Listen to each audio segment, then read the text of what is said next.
Isang matandang lalaki ang kaladkad ang isang batang babae sa buhok sa isang kalye na tila bahagi ng isang abandonadong komunidad. Samantala, isang grupo ng kabataan, 2 lalaki at isang babae ang nagbukas ng pinto ng isang marangyang bahay. Isa sa kanila ang agad na pinatay ang alarma bago pa ito tumunog. Ang parehong tao na mukhang pinakakinakabahan sa grupo ay muling inulit ang kanilang mga patakaran habang pumapasok sila sa bahay. Walang kukuning pera at tanging mga bagay na nagkakahalaga ng mas mababa sa 10,000 dolyar lamang ang dapat kunin. Mabilis silang kumilos sa loob ng bahay at agad ding lumabas. Bago umalis, muli nilang binuksan ang alarma at binasag ang salamin ng pintuan sa harap upang magmukhang karaniwang pagnanakaw. Tumunog ang alarma habang sila ay tumatakas. Kalaunan, nagmamaneho sila sa kanilang sasakyan habang humihitit ng marijuana at nagkukwentuhan. Sinimulan ng kinakabahang lalaki na ikuwento ang tungkol sa isa pa nilang kaibigan na aalis na ng syudad. Hindi ito gaanong pinansin ng dalawa. Ayon sa kanila, lahat naman ay umaalis sa Detroit. Maging sila ay may balak ng lumipat sa California pagkatapos ng susunod nilang pagnanakaw at wala ng planong bumalik pa. Sinabihan ng babaeng si Rocky ang kinakabahang lalaki na sumama sa kanila, ngunit tumanggi ito at sinabing hindi niya kayang iwan ang kanyang ama. Ibinaba nila siya sa kanyang bahay. Pagpasok niya, dumiretso siya sa opisina ng kanyang ama at binuksan ang isang drawer. Doon niya ibinalik ang susi ng bahay na kanilang ninakawan. Nagtatrabaho pala ang kanyang ama sa isang kumpanya ng home security. Samantala, ang ikatlong lalaki na si Manny ay nagtungo upang ipagbili ang mga bagay na kanilang ninakaw. Ngunit hindi niya nakuha ang halagang inaasahan niya. Nakipagtalo siya ng kaunti sa bumibili ng mga gamit. Ngunit sinabi ng lalaki na kung pera talaga ang gusto niya, pera mismo ang dapat niyang nakawin. Pagkatapos ay binigyan siya nito ng impormasyon tungkol sa isang bagong target. Ikinuwento ni Manny ang lahat sa kanyang mga kaibigan. Isa itong bahay na pagmamay-ari ng isang retiradong veterano na namumuhay ng mag-isa. Ang bahay ay may seguridad na inilagay ng kumpanyang pinagtatrabahuhan ng ama ni Alex at matatagpuan sa isang abandonadong bahagi ng lungsod. Hindi agad ito nagbigay ng kumpiyansa sa dalawa pa niyang kasama, kaya ipinaliwanag ni Manny kung bakit sulit itong pagnakawan. Ayon sa kanya, ang anak na babae ng veterano ay nasagasaan noon ng isang mayamang dalaga. Bilang kabayaran, nagbigay umano ang pamilya nito ng napakalaking danyos na hindi bababa sa 300,000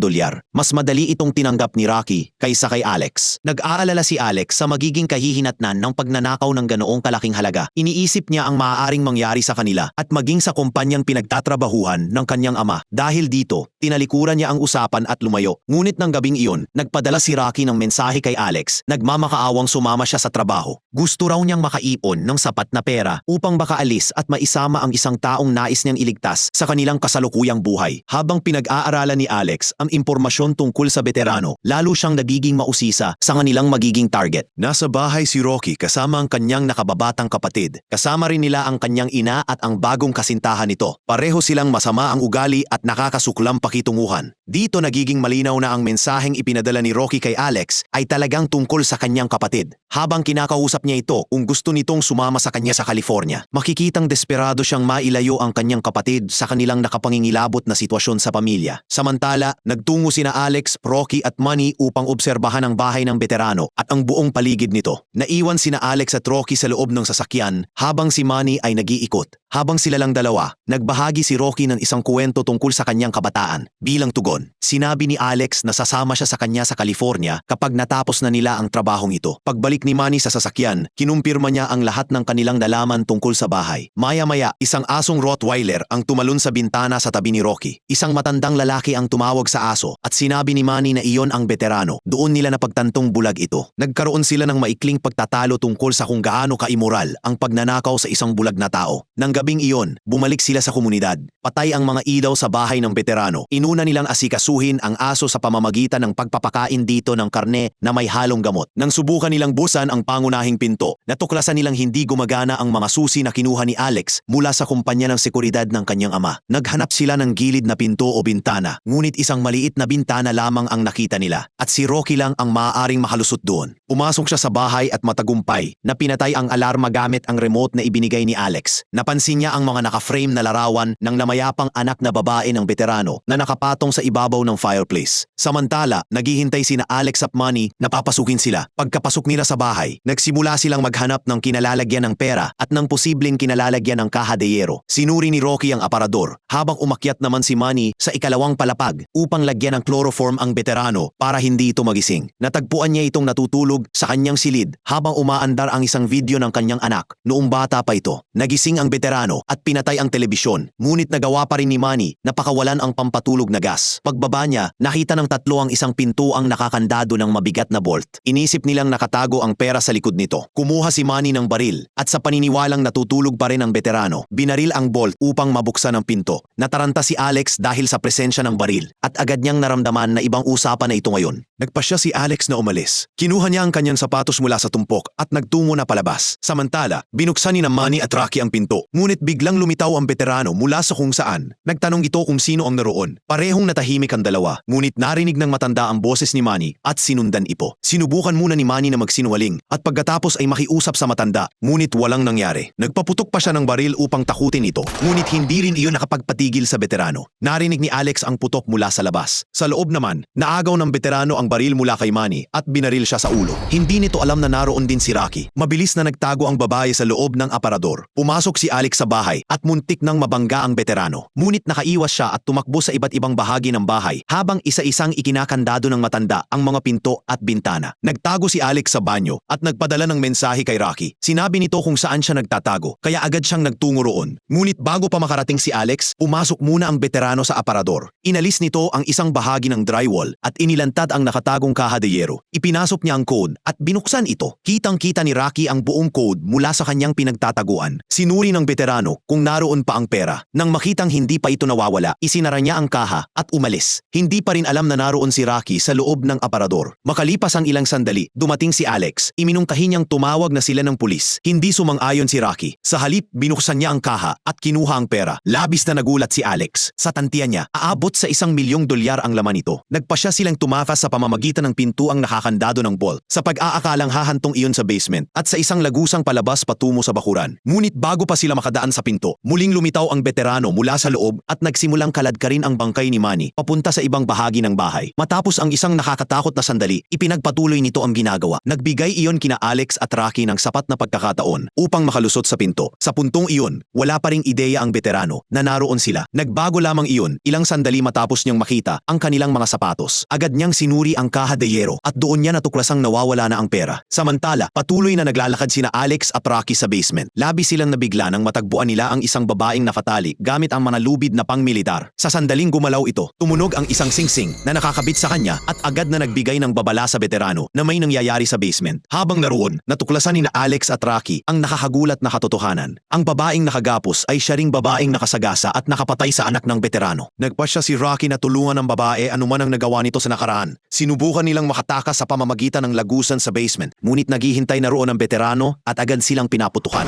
Napatay niya ang babaeng nakasagasa at nakapatay sa kanyang anak habang tumatakbo sina Alex at Rocky. Habang yakap ang bangkay ng babae, paulit-ulit niyang tinatawag ang kanyang anak at sinasabing patay na ito. Pagkatapos nun, hinabol niya ang dalawa sa napakalawak na basement. Pinatay niya ang kuryente at dahil dito ay nabulag din sila sa kadiliman. Muntik na niyang mahuli at masakal si Alex, ngunit muli itong nakatakas kasama si Rocky. Paglabas nila mula sa basement, naghihintay naman sa kanila ang Rottweiler na ganap nang nagising mula sa pagkakatuliro. Hinabol sila ng aso hanggang sa ikalawang palapag at naipit sila sa isa sa mga silid. May mga rehas ang mga bintana ron, kaya tila wala na silang paraan upang makatakas. Samantala, nakahabol na rin ang veterano. Nasa labas siya ng silid kasama ang kanyang aso at may hawak na baril. Naghahanap sina Rocky at Alex ng paraan upang makatakas nang mapansin ni Rocky ang isang ventilasyon sa dingding. Sinabi ni Alex na pumasok siya rito at siya na ang bahalang bantayan ng pinto. Habang gumagapang si Rocky sa loob ng lagusan, binasag ng veterano at ng aso nito ang pinto at agad na sinalakay si Alex. Sa gitna ng kaguluhan, nahulog si Alex sa bintana at bumagsak sa bubong ng isang bay window sa ibabang palapag. Samantala, sa loob ng ventilasyon, sinundan ng aso si Rocky gamit ang kanyang pangamoy at walang tigil na humabol sa kanya sa makitid na lagusan. Upang makaiwas, tumalon si Rocky sa isang patayong lagusan. Napagtanto naman ng veterano kung nasaan si Alex at binaril ang bintana. Dahil dito, nahulog si Alex hanggang sa unang palapag. Muli siyang tumakbo upang makatakas. Ngunit nahabol siya ng veterano sa silid kung saan nito itinatago ang mga kagamitan sa paghahardin at kung saan nakalagay ang bangkay ni Manny.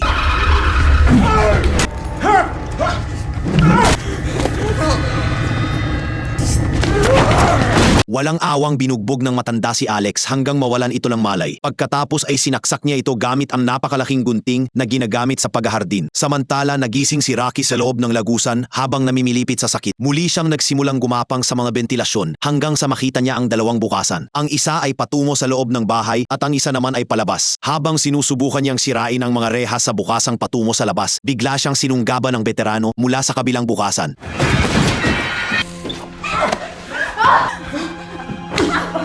Nang muling magkamalay si Rocky, nasa basement na siya. Nakatali siya sa parehong paraan na pagkakatali sa babaeng nakita nila kanina. Naroon din ang veterano. Nagmakaawa si Rocky na pakawalan siya. Sinabi niyang hindi niya sasabihin kanino man ang tungkol sa babaeng pinatay nito. Ipinaliwanag ng veterano na ang pagkakakulong ng babae sa basement ay hindi tungkol sa pagpapahirap o pagpaparusa sa ginawa nito sa kanyang anak. Sa baluktot niyang pag-iisip, naniniwala siyang dahil kinuha ng babae ang kanyang anak sa kanya, nararapat lamang na bigyan siya nito ng kapalit na anak. Iyon ang dahilan kung bakit niya ito ikinulong doon. Buntis ang babae sa kanyang magiging anak. Dahil sa kanyang baliw na lohika, dumating siya sa konklusyon na si Rocky ang may kasalanan sa pagkamatay ng babae at siya ngayon ang dapat managot. Samantala, nagkamalay si Alex. Napagtanto niyang hindi pala siya ang nasaksak ng veterano kundi ang bangkay ni Manny. Nilinlang niya ang aso upang pumasok sa silid at agad niya itong ikinulong doon. Pagkatapos ay binuksan niya ang pangunahing pinto ng bahay. Sa basement naman, may pinapainit ang veterano. Sinabi niya kay Rocky na siya na ngayon ang kailangang magdala ng kanyang anak kapalit ng namatay na babae. Ngunit ayon sa kanya, hindi siya isang manghahalay, kaya hindi niya pipilitin ang sarili sa kanya. Ang kanyang similya lamang. Doon nabunyag na ang pinapainit niya ay ang sarili niyang similya upang maituturok ito kay Rocky. Sa kabutihang palad, dumating si Alex sa tamang oras at napigilan ng veterano bago nito maisagawa ang balak nito. Ikinadena ni Alex ang veterano at pinalaya si Rocky. Pagkalaya niya, walang awang pinagsisipa ni Rocky ang matanda. Sinabi rin ni Alex kay Rocky na wala ng saysay ang pagtawag sa pulis sa puntong iyon. Mas mabuting iwan na lamang nila ang veteranong nakakadena sa basement. Kinuha nila ang pera at umalis sa basement patungo sa pangunahing pinto. Ngunit sa mismong sandaling binuksan ni Alex ang pinto,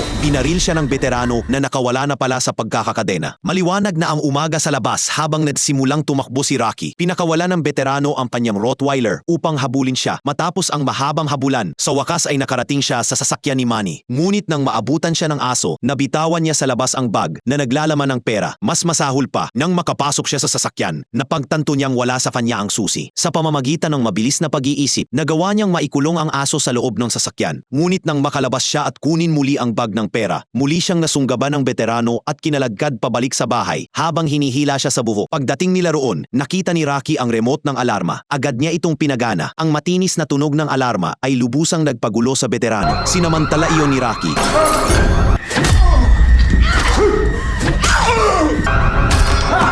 upang maitulak siya pababa sa basement. Sa pag-aakalang patay na ito, kinuha niya ang pera at tumakas habang dumarating naman ang mga pulis sa bahay. Pagkaraan ng ilang panahon, makikitang nakaupo si Rocky kasama ang kanyang nakababatang kapatid sa loob ng isang airport bar. Narinig niya ang balita mula sa telebisyon. Ikinukwento ng news anchor ang nangyari sa bahay ng veterano. Nakaligtas pala ito sa pagkahulog. Gayunpaman, hindi nito binanggit na sangkot din si Rocky sa pagnanakaw. Hindi rin ito sinabi na nawawala ang pera dahil dito. Malaya si Rocky na magsimula ng bagong buhay kasama ang kanyang kapatid sa California. Salamat sa panonood.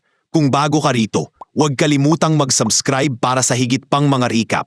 Hanggang sa muli, magkaroon ka ng isang kahangahangang araw.